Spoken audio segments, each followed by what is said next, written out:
Good morning, everybody, and a Happy New Year. Welcome to the Licensing Committee hearing for the Wednesday, 31st of January. Right, let's get this done first. Fire alarm. Not expecting a fire alarm. If it goes off, it's going to be the real thing. If you follow officers out, and we meet outside the Miller's Tap, I believe, which is apt for a licensing hearing meeting. Mobile devices, as we all know, please switch them off. Put them on silent, please. Resident feedback forms, we've got them at the back if we've got no residents here, and any declarations of interest. We have the meeting in part 1 and part 2, so at part 2 we will be switching the cameras off. And for everybody here, to be seen and heard, you'd have to toggle on and toggle off on your speakers. My name is Councillor Roy Chandler. I better introduce myself. I'm the chairman of the meeting. We'll go from left all the way around. If you'd like to introduce yourselves and who you are. Thank you. Good morning. My name's Chantal MacLeod. I'm the legal officer for today's meeting. Councillor Kuldeep Lakmana, and I'm a member of this licensing committee. Councillor Janet Garden.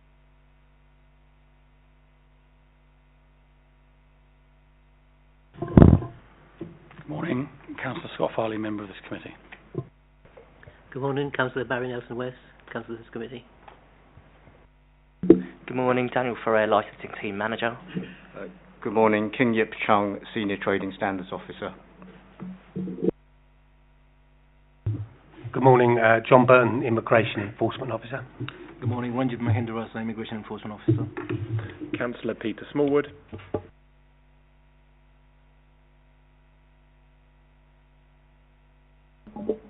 Good morning, Councillor Becky Hagan, member of the committee. Good morning, Anisha Teji, Democratic Services. Thank you very much, everybody. Right, let's move to the agenda. Apologies for absence. Apologies from Councillor Rita Chanda. Thank you. Any declaration of interest came for the meeting? Members? No? Right, to agree the minutes of the Licensing Committee meeting on the 4th of April. Thank you. And on the 11th of May.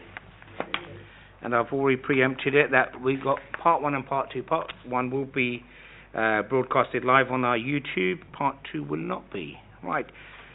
Move on to board agency. John, fire away. Hi, good morning. We've been asked to come along just to give you a brief overview of where we sit with the licensing powers that we have. As we are actually immigration enforcement, not UKBA anymore. We were split a few years ago. We are now independent. We just deal with in-country immigration issues, and part of our job is under licensing. We have powers under 179 to enter premises where we believe immigration offenders are conducting work which falls under Licensing Act. Where that covers is alcohol and late night licence only. It doesn't cover special services or any other licensing, just alcohol and late nights. We are purely Intel led, so all our visits are conducted under Intel received from various sources. We would, if it falls under licensing 179 powers, we would invite local authority licensing team to attend if they wished. There's no compulsion they have to, but we always invite them anyway. And if they don't attend, or if they do attend, we still send them the results of our visits regardless, with a view to possible review if they feel it's necessary regarding on the results. If we arrest at an address, the employer will be served with a referral notice, leaving them liable to a fine of a minimum of £10,000 per individual encountered. This can raise to any figure regarding on numbers of people encountered and arrested, or number of times they've been found to be employing illegal offenders on various visits. This can also lead to closure notices and further reviews for revocation, depending on proportionality and reasonable on what the situation is. We have a specific team that deal with the civil penalties. We serve the referral notice. The civil penalty team deal with that. They issue the fines. They chase that up, and then they let us know what the outcome of that is, whether it's been paid, the level of the fine, and whatever. we're happy to take any questions regarding what we do. We have also recently been instructed that we are now able to conduct what they're calling educational visits, where we can attend visits conducted by outside agencies, police, licensing authorities, anybody that would like to invite us along to go to premises where they feel there may be an immigration issue, or the people that are employing staff are not fully aware of what their responsibilities are, where we go out with the team and it's purely to see if they require help, invite them to ask us any questions if they need information, and on those visits we wouldn't be taking any enforcement action regardless of what we find on the premises. Needless to say, if we feel that there is an issue where we need to visit it, we will feed that back through to the intelligence team, who will look at it and decide whether or not it requires a visit. And that's about it from me. Thank you. Short and sweet, John. Very good. Just on that last point, I'll open up. Just got a few questions. On that last point, it's just you said if you went to visit a premises and they were not following the rule of law, no action would be taken. Could you just expand on that and why? Yeah, we would be going and asking them if they required assistance with a review to what their responsibilities are. We wouldn't be asking them, we wouldn't be questioning the staff as to their legal status in the UK. We wouldn't be conducting any interviews to ascertain whether people are actually working there legally or not. That would fall under an enforcement visit. This is purely from an educational point of view, where we would be going to see if they required assistance. So could you tell me, I'm coming off the back of, if anybody was found to have illegal workers working in licensed premises, it generally was where a license would be revoked, unless there's some exceptional circumstances. Why? Two parts of this. One is the team's been broken into two. Could you just explain that a bit more? I didn't quite catch it in fully. And secondly, in terms of how you're intel-led, if you get a little bit on that in terms of, is it from other responsible authorities are we getting it, or is it from the general public? And then should the general public be raising a concern, how they can contact whether it's a local licensed authority, the local authority, or yourselves directly? Yes, certainly. UKBA is UK Border Agency. They originally were all under one umbrella. A few years ago they changed us. They combined ports in the UK with Revenue and Customs. So effectively you used to have Immigration and Customs at the airport. Now you have UK Border Agency, and they all fall under the same. We used to fall under that with them. Once they joined Customs, they separated us and created Immigration Enforcement, and we solely do in-country work. So we have nothing to do with people coming in at the airport or the seaports. We purely work with people that are in-country, that are already here, be it overstaying, illegal entrance, whatever. As for the educational visit, with the intelligence side of it, we have intelligence unit that deals with all incoming information, where they get their information from all over, from the public, from police, from anywhere and everywhere. From a licensing team point of view, I work out of Eaton House in Hounslow. We have 5 boroughs that fall under our office. This is one of them. We have a single point of contact for a licensing team in each borough, who will receive intel from various agencies. Happy to take intel from the police, licensing team, trading standards, anybody that feels there's an issue, they can forward that to the single point of contact.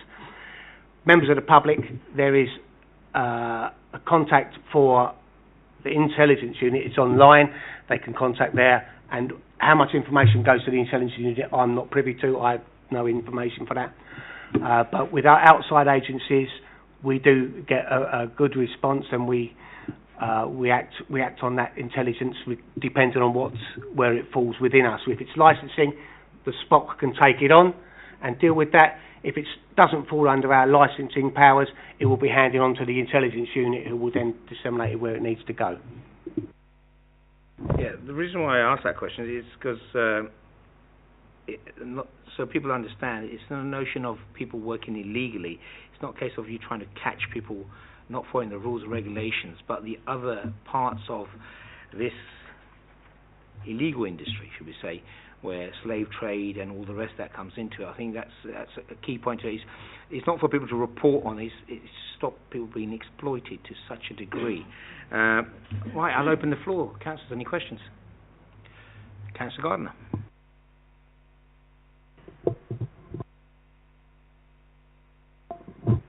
Okay. Is it on? Okay. My question is, a lot. I represent, together with two others, Hayes Town. Okay, we have a few issues there, but I hear on the grapevine people won't report. The people tend to report things to us rather than the police or anybody else. But I hear that several premises, which I will tell Daniel later on, are actually they're technically not employing illegals. What they're doing is paying them in booze for looking after the shop shelves and things like that. Is that normal, or is it just? I mean, I get to the stage where I must be the biggest grass in Hayes because the amount of information that comes to me and I pass on to the police and different things. But is that something that you can also? Because if you go into a premises and say, "Do you work here?" That person who's stacking shelves and just being paid in a bottle of whiskey or whatever, they're going to say no, aren't they? So how do you cope with that? Yeah, working here from our point of view is paid, unpaid. Some people are paid by food and accommodation. Some people are paid by alcohol. That all falls under that. We would deem that as working, and we would, if they're liable to arrest or they're an offender, we would see that as a reason to serve a penalty notice on them for that. Councillor Haggard. Yeah, thank you, Chair. I'm really good to hear about the education. I think prevention is one of the biggest things, isn't it? It's a really good way forward.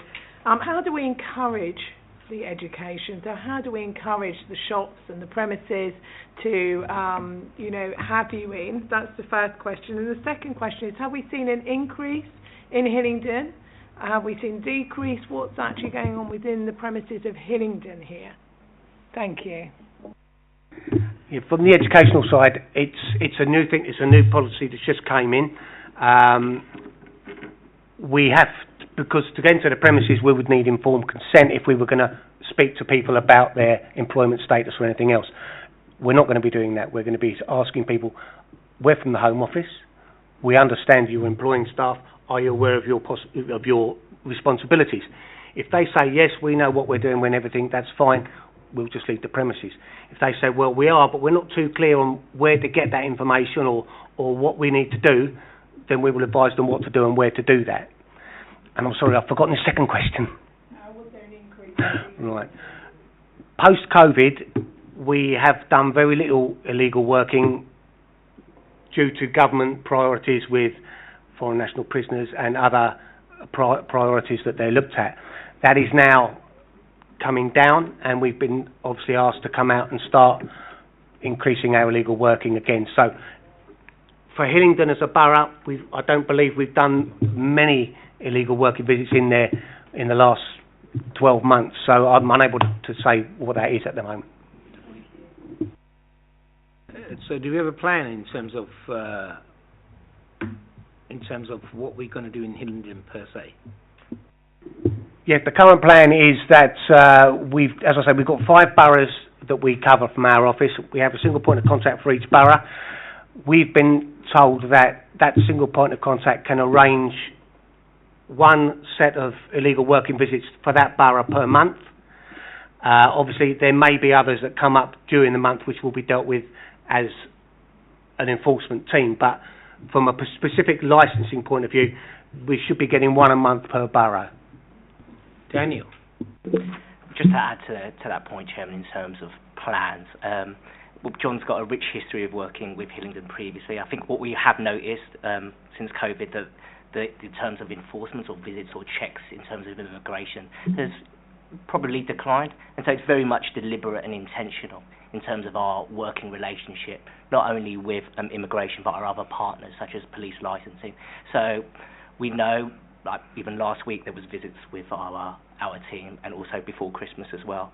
And so even in the half an hour we were speaking beforehand, it sounds, I wouldn't say exciting, but promising in terms of the things that they're doing in neighbouring boroughs that we can apply here in Hillingdon will be quite interesting. Because as you say, Chairman, some of these issues are very, very topical and very, very serious, and the impacts that they can have on the actual licence is, and in terms of like fines, is massive. And as John says, it's being proportionate, being reasonable about it, but it very much I see as a recharging of the relationship between immigration and our licensing authority. So I think even working in other boroughs, I think it has an effect in Hillingdon because the word gets about pretty sharpish. But I think it's something that I wanted you guys to come down and tell us what you're doing exactly, because I think it's not just important, it's invaluable work. And it's when you hear cases and when you see things, it really is shocking. Any other questions? No? Thank you very much indeed. Oh, the young man didn't speak. You can. Are you sure? When I'm here to shadow. I used to be the single point of contact for Hillingdon and Ealing. Since the new thing, they've split it up. Ranji's taken over Hillingdon. I'm staying with Ealing. All right, so he's the man. He's the man. Okay, right, he's the man. Thank you very much indeed. You can stay or you can leave. It's up to you. Thank you very much. Thank you very much indeed. Mr. King Yip, you're up. Good morning, councillors. When I was asked to do this talk, I wasn't aware that it was going to be public. I assumed it was going to be in the closed session. Obviously, trading standards, we work covertly, and I don't really want to broadcast to the public how we operate in regards to. We can stop it right there. We can take you in part two. Okay, thank you very much. So we'll do that in part two. On to number 8. I think that's you, Daniel. Legislative and industry update. Well, that's a combination of legal prepared the update, but I'm happy to sort of like take any questions on the. There's quite a lot of updates. I don't know if there's ones that sort of like spring to mind that you want to sort of like talk on, but we can go to them individually if you like. I mean, there's a big list of. I mean, the Section 182 guidance updates, you'll see them sort of like listed in agenda item 8. I mean, they're quite topical in a way in talking about right to work, and you can see in terms of like the Section 182 guidance, the changes about the importance of right to work in immigration. You know, what I would add to that is that we should have regard to like the immigration sort of like issues, and that the importance of them, if there's any sort of breaches in terms of right to work, the seriousness of the license. So if it's a personal license holder, then personal license goes. If it's an individual for a premises license, it's an individual's name, that premises license goes there and then, and that's always been the case. Let me turn it around. Go on. Have members got any questions on the updates? I think let's turn it around. Quite a few. Councillor Hagar. Thank you, Chair. I found it really interesting, actually, reading through this. 2 areas. It's mainly on the industry news and updates, so page 14 and page 15. On page 14, it's good to see about the nitrous oxide ban. But one of the questions, would be how would we manage this? I suppose with that, I think it's quite a big thing, isn't it? And it's how are we going to manage that? And the other one that really surprised me was page 15, actually, that the number of licensed premises dropped to a record low. I think what I've seen is that we have areas where there's lots of licences, so lots of pubs, lots of restaurants all in one area, and then some where there's none. So I suppose I just wanted to ask, is this true for Hillingdon? And what's the cumulative impact policy? And what's that looking like? Because it's obviously area defined. Thank you, Chair. I mean, in terms of like, firstly, the point about the nitrous oxide ban and the laughing gas. I mean, we basically take the lead from police licensing, and also it's working in partnership with police licensing and what used to be our antisocial behaviour team. So there's been a lot of changes in that area with street scene enforcement now they're called, and so it's dealing with those complaints that sort of come in and working together to try and solve them. But it's also being a bit more less reactive about it as well. But looking at the trends, looking at the different areas and trying to sort of like combat those particular areas rather than just going out randomly. So it's quite a difficult one, but it's very much a partnership working exercise. And we're aware of that, but there's other important responsible authorities involved in that mix. In terms of like, well, I don't have the stats for it, but I think it's quite noticeable in terms of like the applications that are going through and the income that we're getting. Because, not that it's noticeably dropped, but our application fees for, annual fees for licensing have remained the same since the Act came in. And so there's that reduction in income. I can certainly go away and try and get the stats, look at comparing the previous years, but I don't think that's a difficult thing for us to do. But we've noticed a lot of changes, even in our own boroughs. You can look around, particularly where I live, and I can see the number of pubs which were open before sort of COVID has closed. So I can visually see it. I'm happy to sort of give you the stats. And I think we're also seeing the changes of operations of premises. So where they were previously your traditional sort of pubs, the change into restaurants or even restaurant bars, shisha premises as well, which are now noticeable. But I'm happy to sort of go away in the stats and sort of compare previous years rather than me giving my sort of generic sort of view on it. Councillor Gardner. Do you work with the waste teams in terms of, if you go onto the Hillingdon litter picker site, you can see all the areas where people are picking up the large nitrous oxide bottles, and I have actually told them to get in contact with the police so they know the areas that they're used in. Do you, as a department, either get in contact with, well, it have to be the waste teams, yeah? In truth, councillor, the answer is we should work better with that side of the section. And I'm not going to sort of like sit here and sort of say, yes, we have partnership working with waste. I think the different directorates that it's put in makes it sort of difficult, and there's sort of barriers. But what I would say in terms of like the future, you'll be aware the whole of the last 2 weeks, the council have been doing this zero-based budgeting, which is looking at how to provide services more efficiently. And in my working group was actually waste, and I was shocked at the amount of information in terms of like public nuisance or ASB that can be linked in if we work together. So I know there's much more corporate plans for us to work more to sort of together to provide more efficiencies, but currently I would say the relationship is not as good as we want it to be. Very diplomatic, thank you. That was interesting, actually. Yeah, we might move on that. Anybody else? Yeah. Right, Scott. Thank you, Chair. One point of clarity on page 13, under the Business and Planning Act payment licences, the second from bottom. The second paragraph, I just wanted to confirm that should be 24 or 23? Because when I was reading it, I wasn't clear. It is 23, so it will okay. Sorry, it was just the way it said will expire, so okay, that's fine. I'd also like some further sort of expansion on page 10 to page 11 on the agent of change principle. So I found that quite interesting. So I was wondering if you could expand a bit on that, how that works with sort of engaging with planning and so forth. Yeah, I mean, I know Chantel probably want to sort of like jump on this, but I can give my sort of like profile result. I mean, it's quite an interesting one, and I think how this works every day in sort of practice, and the example was given about developers. Yeah. So if a new pub was to be built in an area which already was sort of like massively dense with buildings and residential areas, it will be the developer, the applicant coming in as the sort of that pub.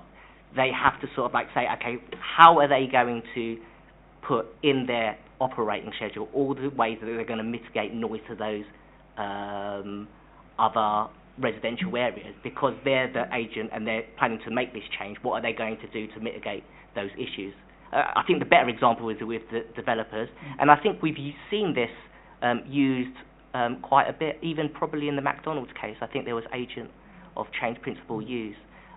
because in that particular case, a restaurant wanted basically McDonald's in my state wanted 5 o'clock, and it's public record, 5 o'clock into the morning, so late night refreshment, effectively 24 hours. But I believe, and I understand the barrister from the understanding, was this principle of agent of change. They're coming in, what are they going to say in their operating schedule, in all their policies, how they're going to sort of like mitigate all the perceived ASB, the alleged problems with opening up at those times, the litter, and so the burden will be on them to say what they're going to do so that issues don't arise or increase from them being set up there, is my understanding of it.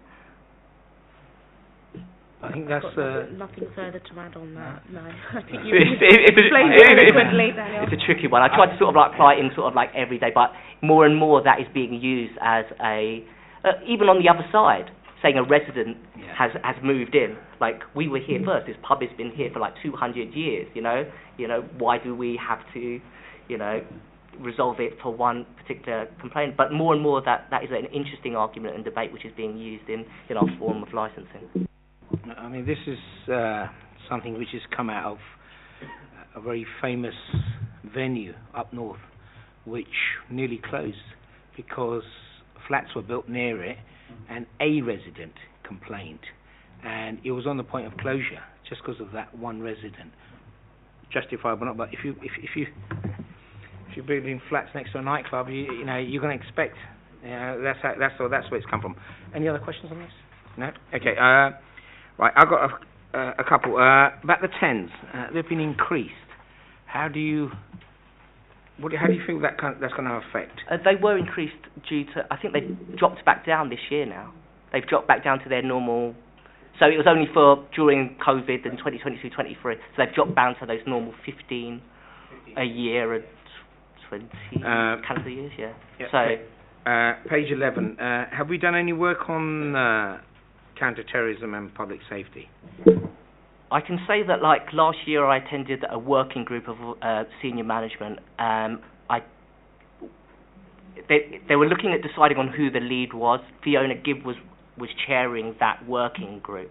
But us specifically, I mean, the whole counter-terrorism, is a massive, massive area of work in terms of, like, Martin's Law and the effects that the Manchester sort of bombings had.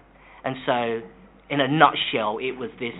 Now there's proposals to have these two tiers of premises, so up to 100 to 800 and 800 and above, to do essentially risk assessments or training about this issue of counter-terrorism. We're involved in those conversations. They're much more higher. It's a debate whether it sits with community safety or just licensing, because licensing would just be a whole aspect of the protect duty. The whole protect duty covers all public buildings, including the civic centre or stadiums and stuff like that. And so for licensing, our small aspect, I've been thinking about this, and I think we'll be relatively fine because we're talking about off-licenses, pubs. We've got some larger premises as well. But we already have a connection with these businesses, and also the trade are working on as well. So in terms of what they have to do to get ready for this duty to protect, I'm quite confident that we will make it in terms of when it sort of like comes through. But there's still this debate by government about who's going to be the regulator for this new duty as well. A new central government, I think, is going to be sort of like set up to hold it. It's a massive, massive area which stretches way across licensing, but I know the impact it will have on us. It's us playing as a part. I think it still has to be decided corporately who is going to take the lead in terms of this massive area of work. But it definitely has been on mind and a lot of my colleagues on where it's going to sort of like land. So it's definitely on the radar, yeah. And it's maybe a copy and paste job from people who have large venues. We don't seem to have that many. That's just good. Okay, move on to page 12 about spiking. Do we have any? What are the precautions that license holders are advised to take? Or other conditions, because we have a lot of conditions We had conditions which are apt to make sure all the licensing objectives are upheld. So we're proud. I'm very proud of that we have that set, so people are aware of what they have to do. So do we have anything for this? I think it's just moving that conversation like forward. What I would say is, in terms of like spiking this particular area, our police licensing in terms of PC Penelope Brown and PC David Butler lead on the whole area of spiking. So if we have any sort of complaints on it, it goes directly to them. And we've been part of discussions through, for example, Pub Watch. So I know seasonally, and this happened in December, the Pub Watch here on Uxbridge, it was very much on the agenda, where the police were giving literature such as posters, leaflets, and also advising in terms of training. And looking at the last minutes of our Pub Watch, there's e-learning training for members of staff and management so that they can go on and be informed of their obligations, and signs, practical signs to look out for it. Guns, like signs that we have, like Ars Angela and something like those, like it's I don't know how big a problem it is, but it is a problem, really. Yeah, we would expect it more in sort of like the Christmas sort of period, but not a huge amount. Not a huge amount, a handful, I would sort of say, and it's referring that to sort of the police. And when we have referred it, they've been aware of it because it's been reported as well. Okay, moving on to page 14. About letters from the Minister of State for Crime, Policing and Fire. I've seen this planning come up again on this. Planning does have one part in terms of our operation, but on the 1, 2, 3rd paragraph down, like your comment, your views on that, about we ask you to support this work by ensure all relevant local licensed officials have suitable training. In terms of what training do we have we updated it, and that's not just for the licensing team and everybody else, but that includes stuff like legal, democratic services as well as members. Yeah, I mean, it's been a while since we had council come in and do our training, but that's something we regularly do. And I know in terms of Mark Braddock, our head of democratic services, he's very sort of like on top and refreshing on that. But what I would also say is clearly there the minister's talking about also like members to be involved, and I know like the Home Office, they give very good sort of like e-learning and training sort of packages, which we forwarded on to Mark and I think yourself in terms of advice to sort of go on it, because I'm sort of like conscious that, and our council who provides the training is very good, but it's nice to get it from a different authorities, different trainers, to just get a different sort of like view. And I think even in our own sort of training for our own team, we always encourage even spending time in other local authorities' hearings, whether they're review hearings, some of those in the city for training. So it's not necessarily a qualification and stuff, but the practical advice which is out there in the real world to go and try and find it. But we're very much for that, and I think usually we're very, very good at providing our training to the whole members, but also if individually members wanted refreshers, I know we've accommodated that in the past, where one or two of our officers have provided like even one-to-one guidance or training in relation to the Licensing Act. So on that note, I've got a note here somewhere. Licensed premises visit from members. Has that all been completed? No, regrettably, I think the last time we went out, it may have been the start of last year. We probably had like half the members sort of like come out, and that's on me. I think we should have got everyone out, but it's difficult, and it's also not that I want to make excuses for our team. It can be sort of quite challenging. I mean, and I won't sort of throw it in there, but in the last 4 months we've lost 3.5 officers, and I don't think that's anything to do with management, or they didn't tell me anyway. But I think it's more of like people sort of moving on, and so when you've lost experienced officers and also experienced technical staff, then we very much look at the priorities and what they are. I'm not saying that councillor visits are not priorities, but we're really sort of at this period of time dealing with applications and complaints, and where we can carry out those sort of visits. So I'm happy to sort of like look at it again and make those assurances that we try and get and look at the members that we didn't sort of like take out. But all I would say is just bear with us. We are recruiting. Hopefully we'll get 2 more officers before the next financial year. Well, the next question was going to be the size of your team. You can tell us that in a little bit. The reason why I raise that is obviously the Minister of State has raised that as a concern in terms of the members that actually sit on the committee, officers, and the quality of questions asked, the quality of the guidance given. So it is raised as a point, so that's why I raised that. Something you mentioned a little earlier, and also is communication between the teams. How do you find that communication between yourself, trading standards, UK Border Agency, and anybody else? And legal. Planning and legal, yeah. I think currently, what I would say is anything that falls into the service of public protection and licensing, so that's Stephanie Waterford's section and Richard Webb, there's very, very good communication. I mean, we're physically sort of sitting together, aren't we? Yeah, and that's with our street scene enforcement team as well. So we're physically closer sort of together, and the channels of communication are very, very good, I would say. Historically, and even now, police licensing, there's been an excellent sort of like relationship. Where I would like to have more is with immigration, and I think that's going to be better. But I think also like internally, I think where I'm really trying to sort of like get better communication is with our colleagues in planning, and particularly children as well, because they play a vital role in terms of being a responsible authority. And I think it's just how we've sort of like been entrenched in our own separate systems, but it's just working on those to ensure that if they have any concerns or issues, that they put them in forms of a representation stroke objection. But it's me directly speaking to, my counterparts and sort of like saying we need to sort of like freshen this up. And I think it's one at a time, slowly, but it could be better. But it's certainly we're not working in silos. Okay. Vapes. With the recent legislation which is coming about in terms of strength, what are we doing about visits to these establishments? King's going to take this one.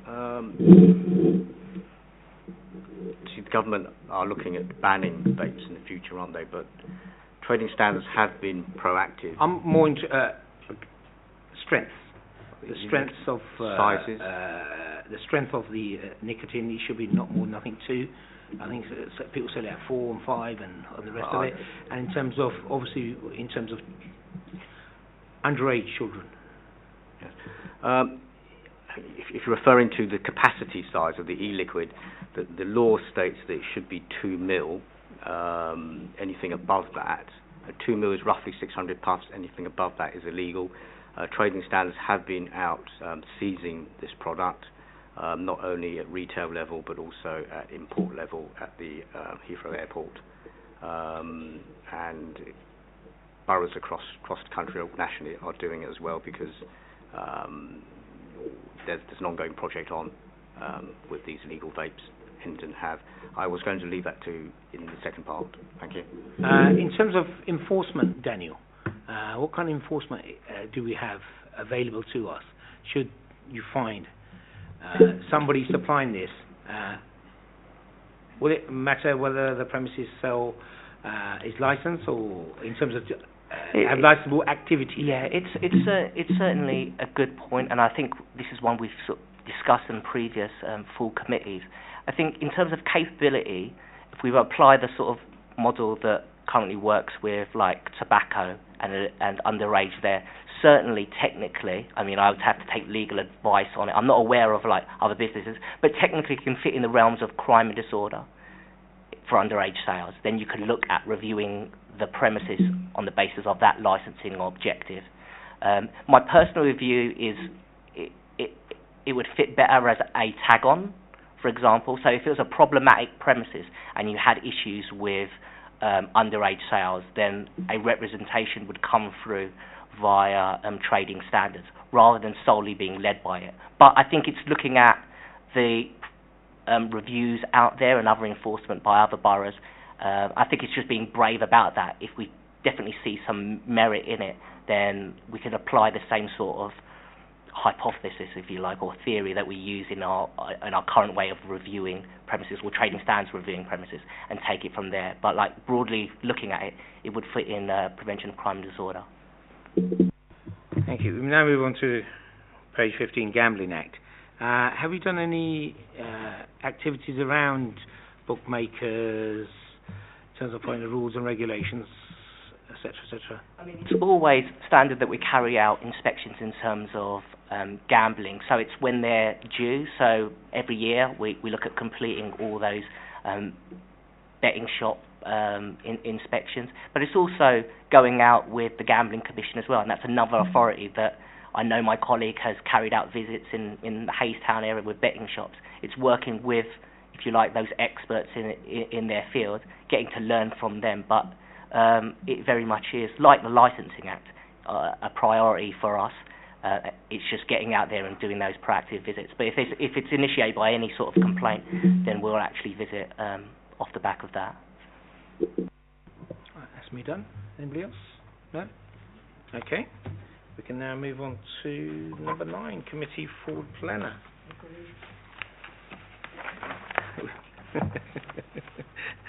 I haven't proposed anything, Janet. Do we have anything else that Marcus has put forward of? No, Chair. It's mainly for noting and any feedback from members. The next meeting's on the 4th of April. What shall we do on the 4th of April?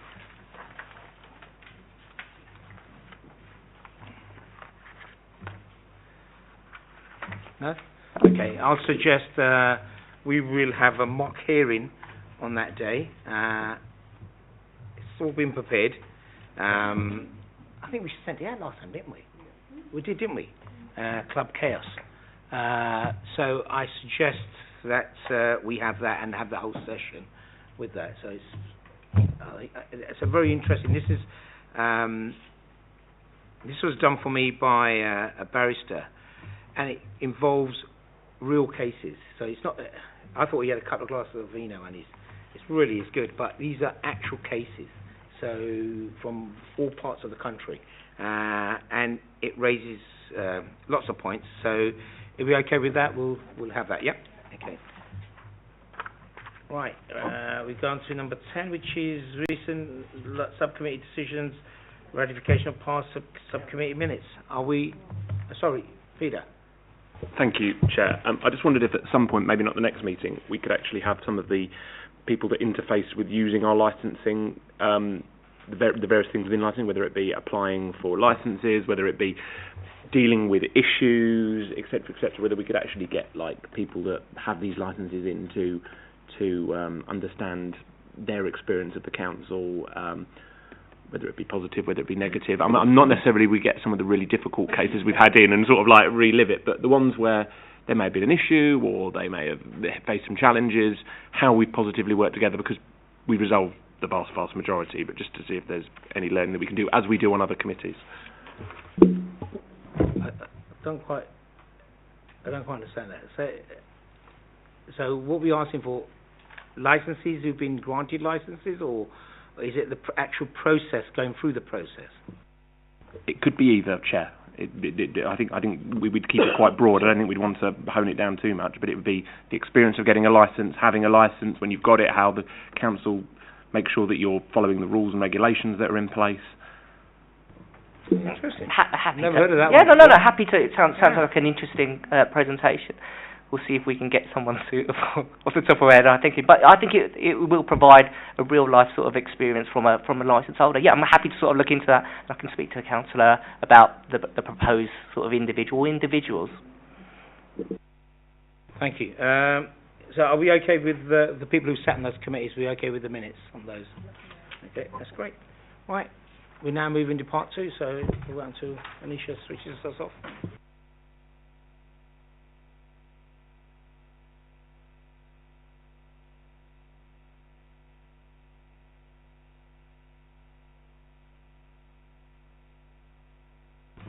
Fire away, sir.